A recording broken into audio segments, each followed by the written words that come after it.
So what a surprise, the inflation figures do something different to what all the experts and the economists were talking about. Look, I had to have a chuckle this morning when I was looking at the live news feed this morning before the inflation came. And all of the talk was the inflation going down from 3.9 to sort of 3.8, 3.7, but everybody was forecasting a slight drop. Are we actually surprised at all that it's gone up? And no, we shouldn't be, right? Because I'm going to stick to my guns on this one, stick to the narrative that I've been talking about for the last few months, that we always expected things to get sticky in terms of inflation in Q1 2024. I'll talk to you about why that was and why we've been speaking about that for the last few months in a bit. Now, of course, the narrative over the last 2 months has been very sharp drop off. And maybe that had changed the trend. But last week when I went live, I very clearly and categorically said we've had 2 months of sharp drops, but 2 months is not a trend. We need to see a third to confirm the trend. We've had the third month come in and it's not a sharp drop off. So that trend of dropping off very quickly and almost going into a deflationary regime with the route and the trajectory is kind of nullified for the moment. We'll see what happens over the next quarter. Anyway, today, what I would like to do is crunch some of the data behind the scenes for today's CPI print that was dropped today, look at what's actually going on. And I want to answer the question that is, has this rise, has this little bump in inflation purely been because of Jeremy Hunt's tobacco tax that went in the last statement? Or is there more to it, as there probably always is? So that's what we are going to cover on today. Before we do that, before we jump into the live, please give me a thumbs up if you can hear me. Please give me a comment in the box. In fact, I've just realised I've not got my box on, so let me get up to that. Stafford says a bit early. Sorry, I've got other things I've got to be doing this evening. I can't be on YouTube lives later on. But give me a thumbs up, give me a comment, and while you're doing that, to make sure we've got the live, I'm going to talk to you in I can't even speak today. Maybe I should go later with a gin and tonic. Give me 30 seconds to talk about how you can help me support this channel and why we're doing it. Regulars, you'll know that I'm fascinated by data, and when I look at the channel stats, I can see that just under 65% of people who watch my videos aren't actually subscribed to the channel. Now, I do know this stat is actually way above the average for YouTube and shows the power of the community that we're building here. But I want to do better, and I'd like to make a deal with you. I've got a vision to empower as many people as possible on this planet to take ownership of their futures using income-producing assets to reclaim your time, freedom, and choice. And if you can just hit that subscribe button, I'll work tirelessly to grow this channel, make it better and better for you so we can fulfill that vision together. I cannot tell you how much it helps. As the channel gets bigger, I can put more resources behind it, improve the production, the content, and ultimately the value that I give to you. So if you could do me that small favor and hit that subscribe button now, as well as the like button on this video, it would mean so much to me as we continue to grow this community together. It's the only favor I'll ever ask you. Thank you, and let's get back to the episode. Please do hit the subscribe now. Look, we're going to crunch some awesome data today, and I want to do a little sweepstake right now. Put in the comments box what you think is the highest item in the CPI basket right now in terms of year-on-year change. Because what we're going to do is, rather than look at the big picture, we're going to go line by line. And I've done a little bit of analysis. We go, what's the biggest down to what's the lowest, which is the sort of biggest negative factor for the inflation basket. I want to see if you know what it is. So put that in the comments. Okay. Before we crack on with that, let's have a look at the overview. So here are the overview headline rates from today's drop. CPI, that's CPI without the H, which means the housing costs taken out is increased by 3.9% to 4%. Is what the headline's about. Everybody's getting, oh my gosh, right, inflation's going back up. Not a shock, not a particular shock at all when we look at the 12-month trailing. We'll talk about that in a minute. We'll look at the markets as well and see how the markets are reacting, which is quite extreme. CPIH, which is the element with the housing in, is unchanged 12-month rate, so 4.2%. So it's 4.2% in November, 4.2% in December. The OOH, which is the owner-occupier housing cost element, is also unchanged. This is the thing that for me is the real worry, actually. This is where I feel when we relate this to the property market, this is where things can get difficult in 2024. This is the thing that could start tipping people over the edge in 2024, right? That is unchanged on a 12-month rate of 5.3%. It was in November. It also is in December.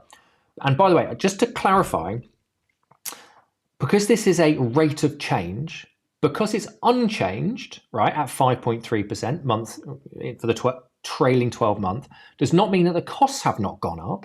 it means that the rate of change has not changed. So everything is still going up, right? Just at the same rate if it's unchanged, if that makes sense. Now, here's another big one, the core CPIH. So this is CPI with the housing element in, but those volatile bits, the utilities stripped out, is also unchanged at 5.2%. That is also high, okay? So both the OOH and the core CPIH are high. Now, why do I talk about the CPIH rather than the CPI? Because I know all the news headlines talk about CPI. It's because actually CPIH, so the bit with the housing in, is the most accurate reflection of where we are in the basket of goods, right? It seems bizarre to me that we would look at CPI and not look at the housing costs, so what it costs to actually own a home. And as we're predominantly looking at the property market on this channel, of course, that's a fairly fundamental element of this. So let's go over and have a look at that's the wrong button, the actual drop, the actual print that came out. So we're looking at the CPI inflation rates for the last year. And I want to start by going through what I've said for 3 to 4 months now, that Q1 2024 is probably going to see the stickiest part of the inflation battle, okay? And that's because inflation is a rolling 12-month metric. So when we look at December 22, okay, we can see that month on month in December 22, so a year ago before this print, was 0.4%. Then January was minus 0.4%. Now, it's kind of dropped off, but if you remember, November 22 was also 0.4. So there's that 3-month quarter, right, where we've got effectively a net of 0.4% increase in a quarter, which was the lowest net quarter in terms of the increase for quite a long time. So because it's a rolling 12-month, right, with December being 0.4, if December 2023 as a month-on-month change was 0.4 or more, then inflation's going to go up, or CPIH is going to go up. In January, so when we look at next month, right, I would not be surprised if we get another little tick up, because January 23 was negative 0.4.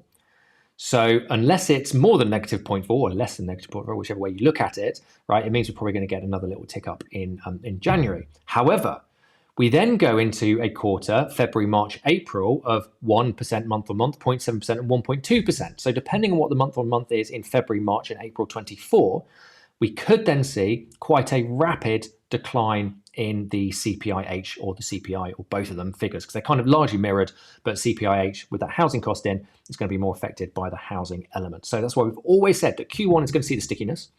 Q2, we're probably going to see inflation come down fairly quickly, which is why my estimate has always been that if we are going to see any interest rate reductions, it's probably going to be to the back end of Q3 or in Q3 of this year, because we're not just going to see one quarter or a couple of months and the Bank of England is going to suddenly slash.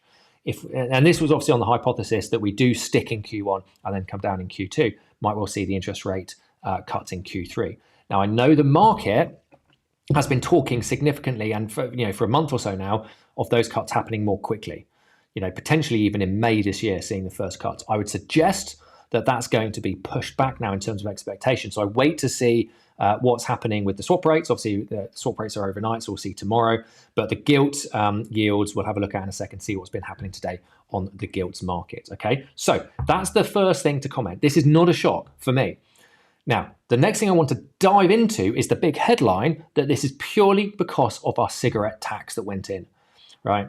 I would suggest that whenever we see the mainstream media come up with a soundbite, it is because they want to explain away everything in one sentence, right? Remember, we are so short attention spans now, and we have these cognitive shortcuts we try and take, and we try and reconcile information that comes into our brain. So if there's a soundbite that says, right, inflation up, but don't worry, right? It's because of the cigarette tax. So just that cigarette tax going in has completely changed the UK's inflation and gone from quite a rapid negative drop to a little punch up.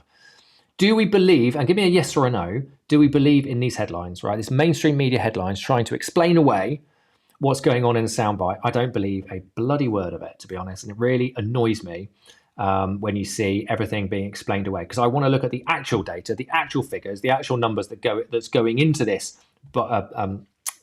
basket of goods, because I think it's probably more than just some cigarette tax. So let's just have a look at the graphs, right? Again, as always, the one I particularly care about is the OOH, the owner-occupier housing cost, because if we are trying to equate this to what's going to go on in the property market, remember, If we're looking at property market corrections / crashes / reversals, there's three main things we're looking at. One is affordability, two is unemployment, and third is negative equity, okay? Affordability has been the thing that's been on everybody's lips for the last year. And a key thing that's going into affordability for people who own homes, clearly, is the cost of owning that home. It's one of the biggest things. It's one of the biggest parts of the basket, is the owner-occupier housing cost for the housing market. So we need to understand what's going on for that. Now we can see we've had since, when was it? Sort of the end of 2020, a continual rise in the owner-occupier housing costs. Now, have we peaked? We may have peaked, but it's not like it's coming down. I don't want to dive into too much what makes an owner-occupier housing cost. There's a big debate that I've seen between other YouTube sort of commentators. They say it's based on cost of mortgages, and so therefore, as more people come off fixed rate cheap debt and go into more expensive rate debt, the owner-occupier housing cost is going to go up. I actually disagree with that. My understanding, reading through the extremely dull literature that goes behind this, is that owner-occupier housing cost is done on something called a rental equivalency value. So it's an unfair metric to look at people's mortgages, because some people don't have mortgages, some people do, some people have got different leverage, some people have different rates. So you can't get a snapshot of what it costs to own a property. So what they do is they look at the rental equivalency value, so what it would cost to rent that property, and that feeds into the owner-occupier housing cost. Now this would sort of correlate with the fact that we probably, or certainly for the moment, peaked in the rental values. In terms of rate of change of rental values, we seem to have peaked and it's coming down a little bit, if not stabilized. So anyway, owner-occupier housing cost is still high, 5.3%, unchanged, and this is an annual rate of change. So it's still going up at 5.3% a year every month at the moment. It's a big amount, especially when this equates to 16% of the entire CPIH basket. And I don't want to go into weightings right now, but we know last year that they actually changed the weightings and reduced the impact of owner-occupier housing costs on the overall basket weighting, right? Which means that these changes make less of an effect, or this rise makes less of an effect in the overall basket. So that's one way of nicely manipulating the figures. Okay, so that's OOH.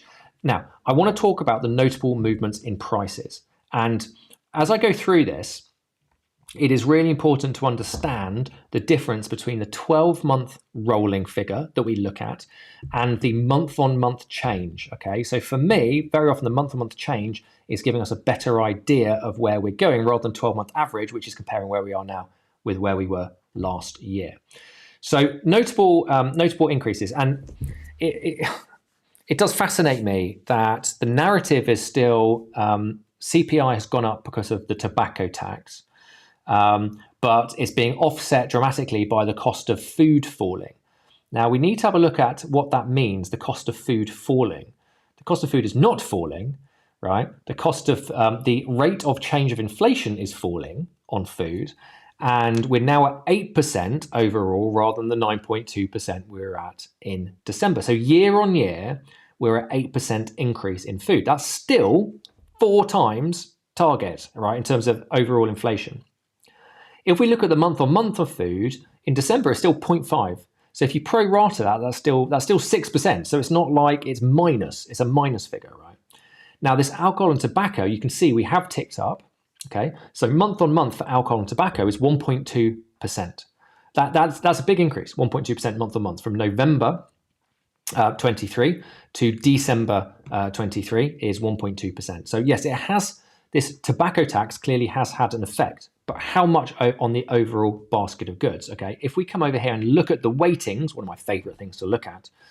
Okay, these are the actual CPI weightings, and you can see, right, and by the way, this is out of 1,000, so total, they have the basket of goods, and each element, we've got sections 1 to 12, all right?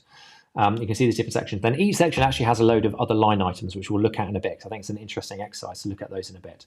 So 1 to 12, and all of these parts is basically parts per 1,000. And this is the weightings that these individual elements are given to the overall rate of change. Remember, it's a rate of change, not an absolute amount. If we look at alcohol, beverages, and tobacco, the current weighting for that in the CPI basket is 35 1/1000ths. So not a massive amount, right? It's not like we're going to be massively moving the whole CPI basket with alcoholic beverages and tobacco. As an example, and I'm surprised about this actually, so food is about 3 times as much. It's only 96 1/1000ths. Food is actually less than, if you look at it, recreation and culture. It's less than restaurants and hotels. It's less than, it doesn't surprise me, transport, right? Transport makes quite a big element. I would suggest that for the majority of people, for the majority of everyday people, with what you are spending on a month-by-month basis, your two biggest expenses are going to be food and shelter, right? Shelter being this. Now, this is obviously the biggest expense, but the second being food. And I think that should probably be higher, is my gut feeling, but we'll have a look at those individual items. Tobacco, alcoholic beverages, very small weighting. There we go. Okay. So what else we got? Let's look at the month on month, because I think that month on month is a more interesting thing. We can look at the year on year, 12 months trailing, but the month on month is quite interesting. So food up 0.5%. Alcohol and tobacco 1.2%. Clothing and footwear is up 0.4%. Okay, so actually, if you go year on year, okay, food is slightly down. Alcohol and tobacco up. Clothing and footwear up. That's interesting because the price of goods has been coming down. Housing and household services is kind of level year on year. And I think that's because things are stabilizing a little bit, of which the owner-occupier housing, by the way, that's obviously housing and household services. A lot of that's the utilities dropping out, which is why it's seen as a reduction. Owner-occupier housing costs 5.3%, stuck there at the moment. Pro rata 0.4% in December, which takes us to 4.8, doesn't it? Pro rataing. Furniture and household goods up month on month 1.4%. So actually, the furniture and household goods is up the same rate as, well, in fact, more than the alcohol and tobacco, right? And if we look at the weightings, furniture and household goods, it's not a huge amount more, but it is more in the weightings than alcoholic beverages and tobacco. So that's also interesting. So that's up year on year. Health is slightly down year on year. Transport is up year on year because it's a negative minus 1.4 to a negative minus 1.3. And if you look at the month on month, transport is at 0.6. We'll talk about transport in a bit. Communication up, recreation and culture up, education the same, restaurants and hotels slightly down. The biggest drop we've seen here, right, is miscellaneous goods and services. Well, not the biggest drop. Month on month, the biggest drop is comms, but miscellaneous goods and services is down 0.3%. And I just wonder if that's an indication of where we are in the economy as a whole, because miscellaneous goods and services are, well, it's exactly that. It's miscellaneous stuff. It's non-essentials. It's things like haircuts. It's things like, pets insurance, things like jewelry. So the fact that that is dropping fairly quickly and is one of the lowest things, does that mean that people are spending less on non-essential items and therefore the demand, supply-demand curve is dropping off and we're seeing a deflationary effect in things that people aren't paying for? So that's a question that I would pose on this data set. I don't want to go into all of the details of these. There is something I would like to mention in the transport section. And I think this has been largely glossed over. So we've seen, if you can see here, right, prices in the transport division fell by 1.3% in the year. So if we look back up at the graph and we look at transport, we were negative 1.4. We're now negative 1.3, which means it's ticking up, right? And month on month is 0.6. And they've said a lot of that is due to the increase in airfares. We haven't seen a huge amount in terms of price of Brent, crude, petrol, diesel, airfares going up. However, it's offset massively by the very sharp reduction in the secondhand car market, where the bottom has fallen out in the secondhand car market. Now, I think this is quite interesting because transport makes up a big part of this. So if we're seeing a large skew or a large offsetting effect by the secondhand car market, and that again is supply and demand. So if you remember last year, there was last year, probably even 22 now, I forget, we're in 24, the semiconductor crisis, which meant there was a massive supply shock in the car market, which put new car prices and second-hand car prices up significantly in that time period, while there was a complete lack of supply and an increase in demand. And now we've seen the opposite. So all of that manufacturing is pumped back in. We're getting cars pumped out, but now there's less people buying, right? So the values are dropping. Now, if we take that out, because buying a second-hand car, I'd suggest, is not an everyday event for people. So if we strip that out of this CPI basket, right, I wonder how much effect that has caused, and we'll look at it in a bit, how much effect that has caused. And if it wasn't in there, so we take that second-hand car market out, actually how much would transport be up? And if transport was up, how much would that actually be putting the CPI or CPIH figure up more significantly? That's a question that I would pose in these figures. Sorry, I've gone a bit too far there. Let me go back to transport. Yeah. So transport, it talks a lot about motor fuel. So we've got, if we look at this, transport as a whole, this is the negative line. It's probably pretty much the only part of the CPI basket that's been negative.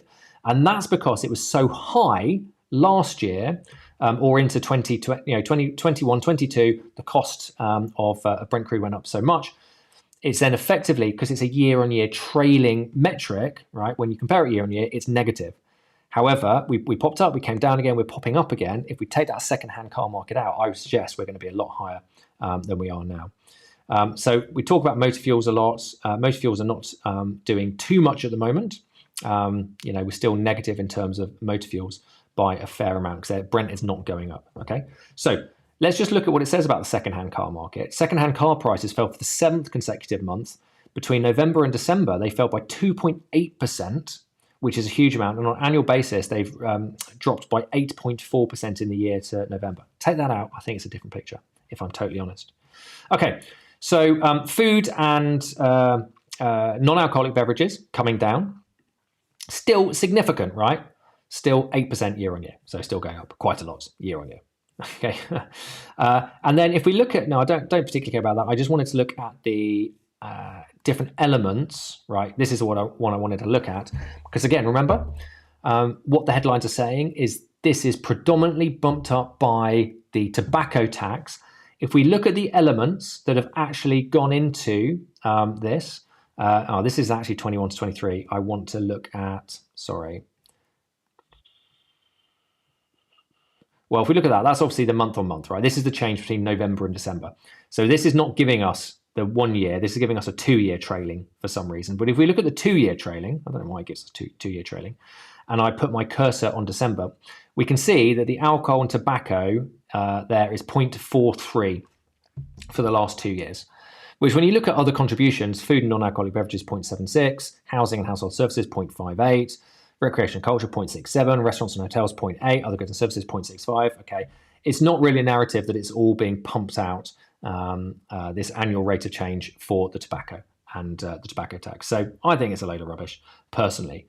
What I think is interesting to have a look at, I don't know if any put the biggest... No, drugs and rock. I was looking to see if people could say what was the biggest contributor. There we go. I can't see it. Biggest contributor to inflation. So what I've done is I've gone to the individual line items in each of the subcategories, right? And I've filtered it by element. So starting from the top, going to the bottom, there's quite a lot of elements here. Okay. So the biggest line item in terms of inflation is olive oil. Olive oil is sitting at a 45.8% annual increase, right? So everybody who's using healthier olive oil, that's quite a lot.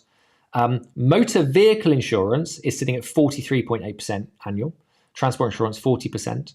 Sugar, 21%. I would suggest sugar goes into our basket of goods, and therefore it also filters into supply chain quite a lot. Sauces, condiments, salt, spices, 18.4. There's our tobacco, other tobacco products, 18.4. That's not cigarettes. Frozen vegetables, 16.2%.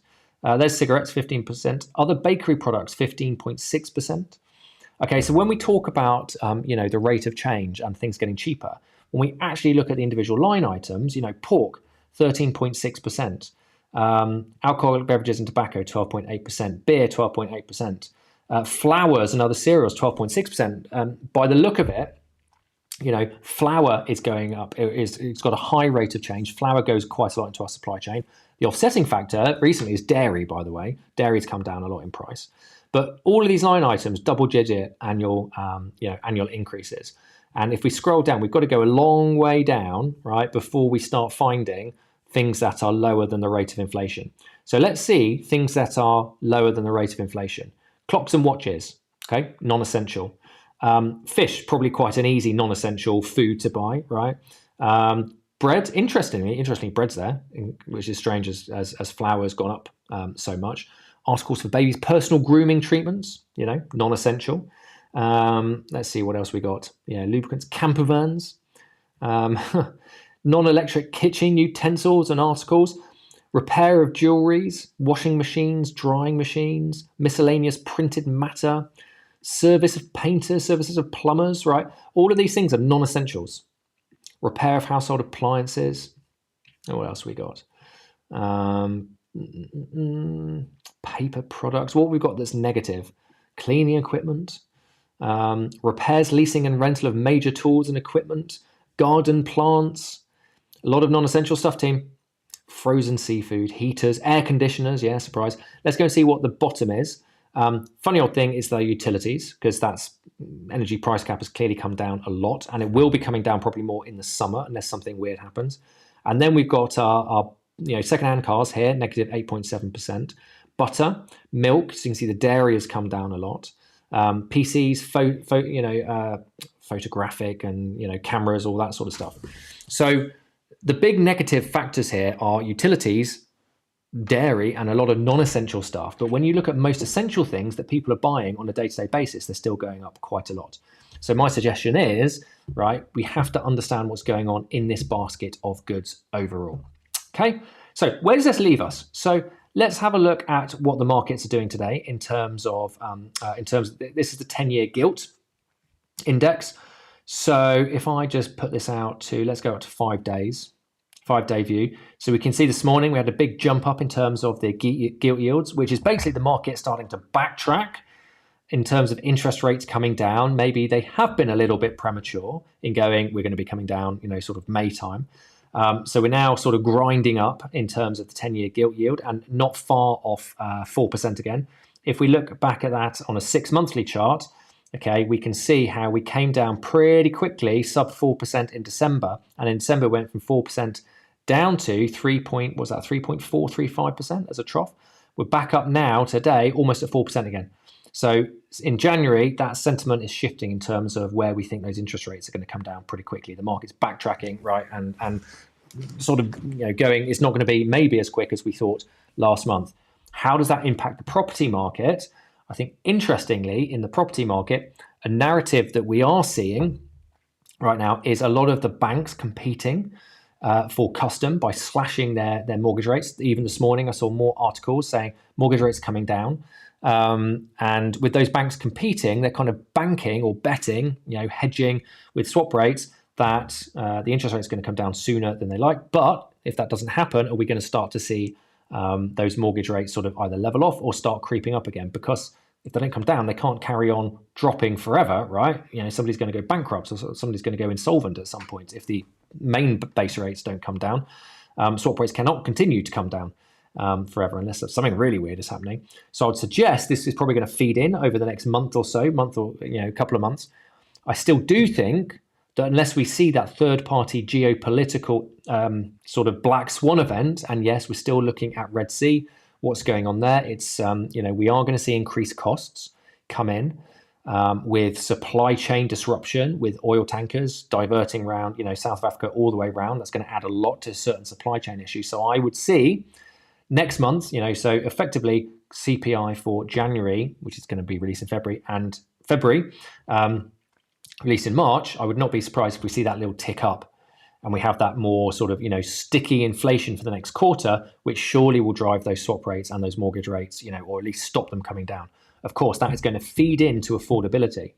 And if that affordability continues to get constrained, what then happens with the economy? If the economy starts teetering, right, that's when we could see, that acceleration or that capitulation. The honest answer is these are hypotheticals. These are different scenarios that might happen. Talking about house prices, right, we've just had, it's today as well, we have had the latest ONS house price drop, that's the wrong word, drop in terms of data drop. It does actually correspond to a monthly month-on-month drop, right? So if we look at the monthly, we are down, what's that? 2.1% year on year, which was an increase from 1.3% the month previous. I'm just trying to find the actual month-on-month drop. They don't make it easy. I can't see the month-on-month drop, but we have dropped. So there's the annual, which continues to come off. And then we have seen a month-on-month drop from October to November. So it's 287 down to 284. So I'm not going to do the maths on that. But something that's really important to caveat, right, is this thing that they put in now, which talks about the transaction volume. So when we talk about the transaction volume skewing the hedonic regression model, you can see here clearly there's a big warning sign saying, take everything we say here with a pinch of salt.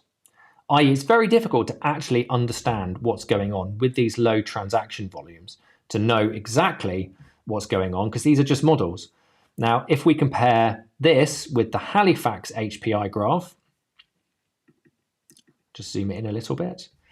Don't forget, the actual house price and the ONS lag the other indices by quite a considerable amount.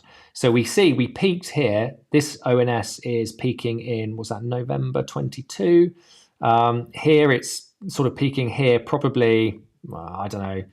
It's difficult because you can't correlate them exactly, but it's sort of, summer, mid 22. So, you'd think there's at least a six month lag period there.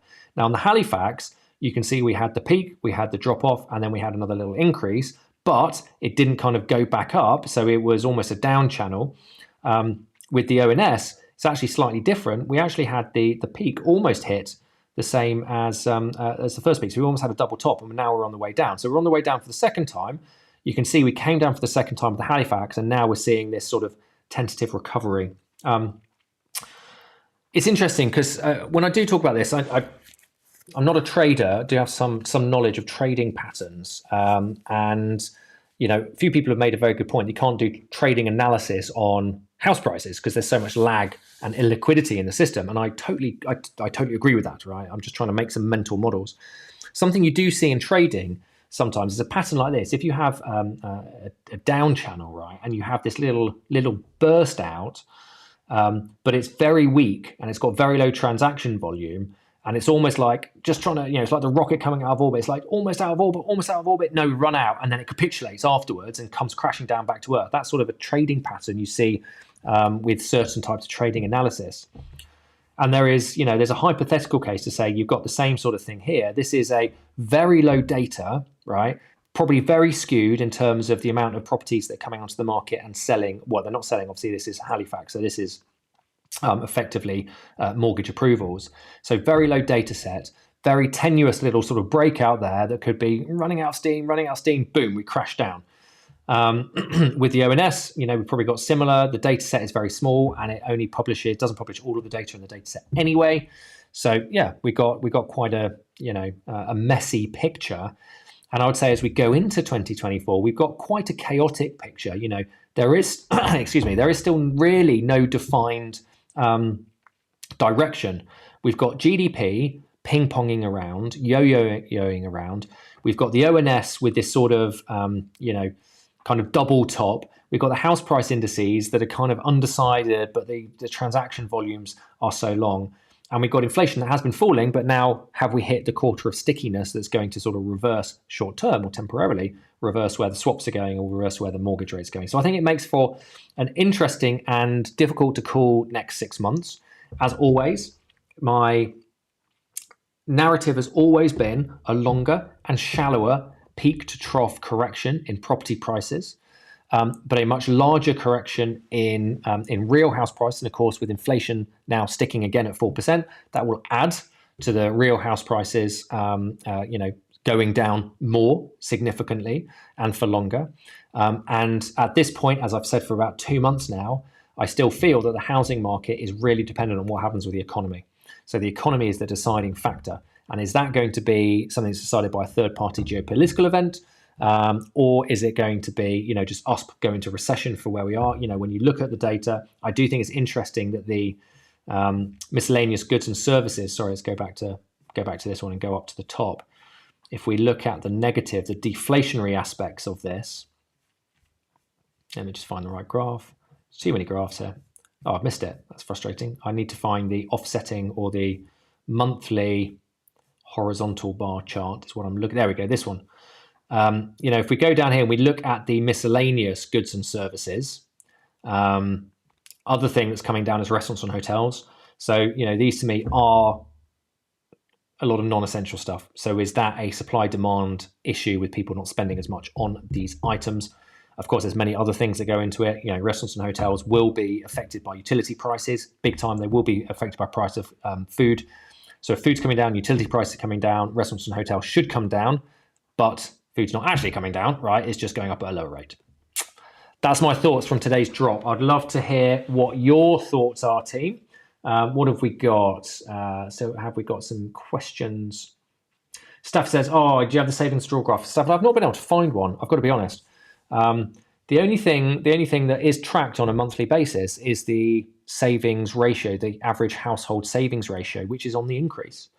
The problem, we flashed up about 6 months ago that graph of savings outflow, which was a big spike in savings outflow. In retrospect, when I look at it, is that because people were moving their savings into higher interest, long-term, locked up bonds? NSNI had the very attractive bond that they issued. Is that people taking money out and putting it other places? Buying property, for example, rather than taking it all out because they need to for cost of living. There we go. Punk on whiskey, nice to see you. I think first time I've seen you, Punk on whiskey, nice to see you. Going to be another bumpy year. I think rates might have another hike in them. Yeah, I'm going to put that on. I think that's worthwhile putting on. Punk on whiskey. Interesting. Rates might have another hike. We did say, we have said for I said a few months ago, there might be one more squeeze in. When we started to see the inflation drop off in November, December, which I think caught everybody by surprise. It's like, actually, have we completely overshot this and going deflationary, which I think is just as bad for other reasons. I just wonder if, the little pause is not the worst thing in the world, because if we were genuinely in a free-falling inflationary and we overshoot massively, deflation is also not a good place to be for the economy. So when we're looking at the cycle of economy and housing market, deflation does not help either. So we kind of do want to return to some form of normality. We always said that Q1 was going to be sticky. That was always going to be evident in the data. Okay. There we go. Let's see what we've got. Stafford, isn't there another minimum wage rise to drop in there? Yes, there is. So it's a good point, Stafford. And we did have a conversation, didn't we, a few weeks ago about whether the rise in minimum wage that comes in April. So don't forget. So let me get this right. The national insurance change happened in January. So we've just had the change in national insurance, I believe. I should know this as an employer. We just had that in January, and then the minimum wage changes in April. I think it was that way around, or was it minimum wage in January? I'll research for it. I'm pretty sure it's national insurance change in January, minimum wage in April, and it's a significant minimum wage increase, right? It was what, 10-11% for people on minimum wage. We chatted about, is this actually an inflationary thing or not? And the jury was out on whether minimum wage going up is inflationary. Now, for sure, right. There was quite a heated debate on this. So I just want to sort of overview the debate on the comments on the video afterwards, with some people saying, of course it's inflationary because you put minimum wage up and then everybody else's wage has to go up as well. And in many, I would agree with that in terms of, macroeconomics, free market economies, right? You put the base up by 10%, everybody else is going to have to go up by a certain amount, because otherwise, they'll be like, wait, why they're getting pay rises and we're not? The question is not about whether that will be inflation or not. It's the impact it has on businesses. Okay, so actually, when I was researching into this on a macroeconomic level, the general consensus is minimum wages going up and then impacting the whole wage supply chain puts a burden on employers. So rather than employers whack their prices up, which you can only do to a certain extent, at some point, things are going to start breaking and you have to start reducing headcount. And find ways of being more productive with less headcount. So because of that, there is a follow through or trickle down theory that it's going to actually increase unemployment, which would not be good, or would also not be good for the economy. And I think the employment figures came out yesterday. I'll probably do a video looking at the employment figures. I don't think they're that spectacular, so I haven't really commented on them. I think from memory, I saw a quick news flash, slightly up, but not a huge amount. We could see an uptick in unemployment and a loosening of the labour market further, as that is kind of slowly unravelling in certain industries, especially manufacturing, especially construction, and actually, have a longer-term impact on economy and GDP. That's my thoughts. Darren, food still at 8% is insane. Is there an actual reason this is continuing? Bar corporate greed. Probably not. It probably is a lot of corporate greed, I would suggest. Well, I say that. So let me just go back to this, right? Because when I actually looked at this, I had a little bit of a moment. It was like, why is that so high? Okay, why is olive oil so high? Now, I know not everybody's, going there and buying a £10 bottle of extra virgin olive oil every week. But why is this so high, right? And why is a lot of other food gone up so much? So there are, fundamental reasons we've seen the trigger events for this. I know conspiracy theorists like to dismiss Russia-Ukraine war and go, oh, look, it's just a scapegoat. Fundamentally, Ukraine produces a huge percentage of grain, of like the UK grain that we bring in. Huge percentage comes from there. So that is clearly going to create a supply shock. We're now seeing another supply shock or potential supply shock with, Middle East and, Red Sea and the military action and the sort of terrorist action that's going on there. So that will cause another supply shock. Another thing that's less talked about, I think, are the environmental aspects of what's going on with whether you believe in global warming or not. I don't want to get into that rabbit hole, but last year and the year before, so we're either seeing wet summers or extremely dry summers, which are impacting crop yields. Okay, and this is, if anything, something I always like to do is think, actually, right, we're talking here on a month-by-month basis. Month-by-month basis is often unhelpful because we're not seeing trends. What we really care about is where we're going to be in 10 years, 20 years, 30 years time. Where are we going to be in terms of, global water supply? Where are we going to be in terms of global crop yields? Where are we going to be in terms of, all of this sort of stuff and the impact that's going to have on a long-term basis for things like food. Is global warming fundamentally affecting farming, or are global weather patterns, global warming is an oversimplification, weather patterns affecting crop yields and farming? And olive oil, so in the areas that create olive oil, Spain, Italy, last year, I don't know if you remember, was the hottest and driest year probably on records by a significant amount, right? Major instance in those areas. And that has massively impacted the olive oil market. And so you think when you follow it through, it's going to impact other things as well. So various different climatic changes are clearly filtering into our supply chain as our supply chain is geared in a certain way. So these short, sharp shocks are going to impact our supply chain until we have alternatives. So that does not mean, by the way, there's not corporate greed. I fully expect corporate greed to be there. An interesting phenomena that I've noticed, so I don't know where people shop. I shop at my closest supermarkets, therefore where I shop is Sainsbury's.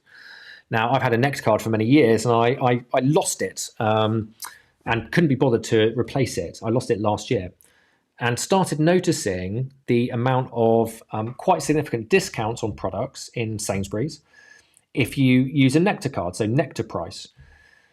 And when I got got a new Nectar card and started using it again, I was seeing 15 to 25% reductions on my shopping bill by using the Nectar card. So what is clear to me is what the retailer's done is jacked up the prices of everything, but then had certain things they want you to buy that you can get, and I'm going to say discount, but it's probably not a discount. It's probably just buy it at the proper price using their loyalty cards to keep you going there into their shops, because there's that perception of value by using their loyalty cards, whereas actually it's just a massive reframe. So this is a classic reframe or contrast frame. People use it when they're selling things all the time. You have your you set the expectation of something expensive, and then when there's a big discount, you go, that's a great deal, even though the discount is probably the actual real price. And I suspect there's a lot of pricing structures that have come in from the retailers that are adopting these sort of methodologies now, and they can get away with it under the label of inflation, jack the price of everything up, and then have their special offers on certain things using loyalty cards, which are actually just the actual price they would normally be charging. And people think they're getting a great deal and saving money, but really they're just using their loyalty cards to buy things at the normal price. And if they don't care about it and they buy things at the inflated price, well, there's probably a lot more extra margin in there. So I would suggest that that's going into the equation as well. POW, working living wage to rise, which causes companies like me to hike our wages, which could feed into the wage spiral they talk about. Yeah, and look, I do agree with this, right? I do 100% agree that I think it will have that impact, right, on the whole wage supply chain. But as an employer, I also totally get the fact I just cannot, like in my scaffolding business, I just cannot continue to put wages up. You can't do it because the parcel inflation only goes so far. I can only whack them up so much before my competitors, and especially in an economy that's slowing down, right? So let's just look at scaffolding as an example, because that is one of my groups of businesses. Scaffolding is mainly, funny old thing, involved in the construction industry. The construction industry is on slowdown, okay? House building has ground to a halt. Luckily in our business, we are not dependent on one sector. So in scaffolding, we either do new build, we do what's called street bashing, which is, houses, roof repairs, guttering, that sort of stuff, up, down very quickly. I'd also include like solar in that. And then we have industrial and commercial. And we've always sort of diversified, so we're not specializing in one, but I know a lot of scaffold companies will specialize in new build housing. All their clients will be like Barratt's and Persimmon and, Bellway and that sort of thing.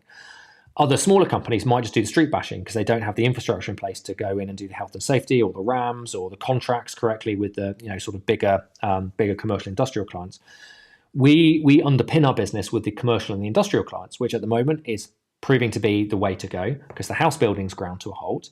The commercial and industrial are still spending money because they've got factories that need to continue running, and it costs a lot more to shut down a factory than it does to spend some scaffolding to do some emergency repairs. Okay, so but even with that, there's only so much we can put prices up because there will be other companies, let's say the house builders, all right, the scaffolding companies that service the house builders, who are now looking for more business because they're running out of contracts. They will quite happily come in and undercut us by a big amount just to be able to pay their lads and not have to remove lads. Because if you remove lads and get rid of your core team, it's very difficult to then bring people back in and replace them or get the right people. So to keep the machine rolling, even if it's just to break even, you can see companies coming in and undercutting to get the business and take that business away. So I cannot continue to put my prices up because at some point I'm going to get other companies come in and undercut us quite aggressively just to pay their lads, because everything's softer at the moment in that industry. And so therefore, I can't just keep putting wages up and therefore putting my prices up. So at some point, if everybody wants more wages, at some point I've got to look at reducing headcount, right? And doing less volume of work with less amount of people to try and get the same margins, but I can't grow. So that's the sort of dilemma I think a lot of companies will find themselves in. So interesting discussion about how that feeds through on a macroeconomic level. Perfect. Lek, how you doing? Wife's complaining about price of olive oil. Yeah, it's certainly expensive, isn't it? Okay, team, that's me for today. I hope that was useful. Please give me a thumbs up if there was some value you got looking at that. I think we need to be careful of the headlines that it's all about tobacco tax.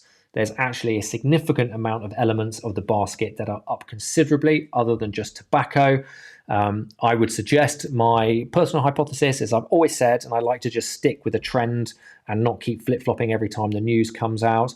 I will admit that the two last inflation rapid drops surprised me a little bit and made me think, actually, have we overcooked it already and are we going into deflationary? I've always said that Q1 was going to be sticky. I think that's going to be proved correct. We'll see if Red Sea is going to make it even stickier and sort of start filtering into the next month's data. Ultimately, what we've just seen is December's data, don't forget. So a lot of the Red Sea stuff won't filter in yet. It'll be filtering into this and next month's stuff. My thoughts on how's that going to affect the housing market. I think those drops in interest rates will be delayed. Swap rates will probably creep up again. Mortgage rates will stop the downward trend, and it's going to put more pressure affordability-wise on people. So not brilliant news for the housing market. Good for people probably who are the perma bulls who want it all to perma bears who want it to crash. Not great for the bulls who want it to go back up.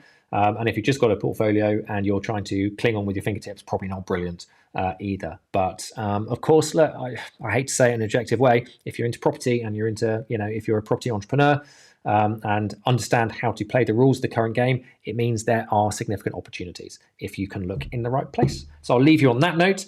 I will probably see you later in the week to talk about employment. Otherwise, have a great end to the week. I'll speak to you soon.